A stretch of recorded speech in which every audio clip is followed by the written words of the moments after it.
পূর্ব ত্রিপুরা লোকসভা আসনে শাসক দলের পাশাপাশি বিরোধী দলও প্রচার প্রসারে কোনো রকম খামতি রাখতে চাইছে না।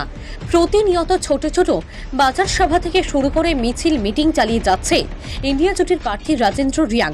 জনজাতি এলাকাগুলিতেও বাম প্রার্থীর সমর্থনের প্রচার চলছে। বুধবার লাটাবাড়িতে সভার পর খোয়াই শহরে মিছিল এবং কোহিনুর কমপ্লেক্স প্রাঙ্গণে আয়োজিত হয় সভা। এদিন এই সভায় উপস্থিত ছিলেন ইন্ডিয়া জোটের প্রার্থী রাজেন্দ্র রিয়াং, বরিষ্ঠ কংগ্রেস নেতৃত্ব ননী গোপাল দেবনাথ, নারী নেত্রী রমা দাস, বিধায়ক নির্মল বিশ্বাস সহ অন্যান্য নেতৃত্বরা।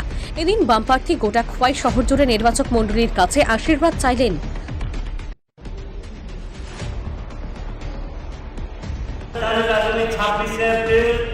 আমাদের পূর্ব ত্রিপুরা আসনের উপজাতি সংরক্ষিত লোকসভা নির্বাচন, এই নির্বাচনে ভোট গ্রহণ করা হবে।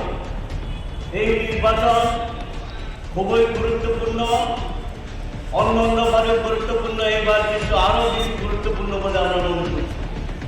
বন্ধুগণ, এবারকার যে ভোট সংবিধান বাঁচানোর ভোট হবে, গণতন্ত্র রক্ষা, ধর্ম নিরপেক্ষতাকে রক্ষা করবার জন্য এবং দ্রব্যমূল্য বৃদ্ধি রোধ করবার জন্যই এই ভোট খুবই গুরুত্বপূর্ণ।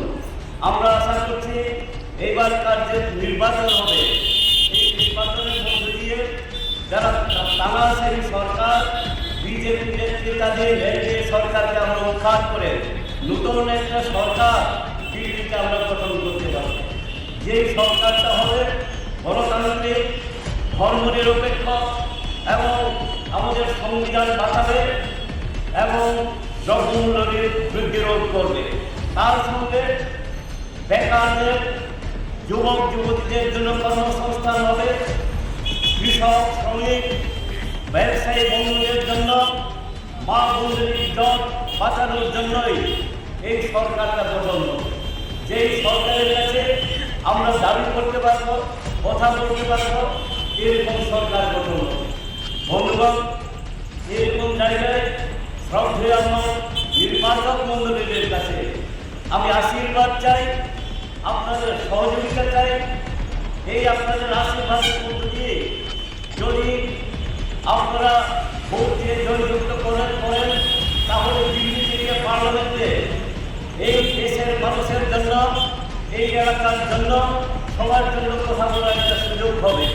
এই সুযোগ সৃষ্টি করে দেবেন বলে আমি আপনাদের কাছে আবেদন রাখছি, নিবেদন রাখছি।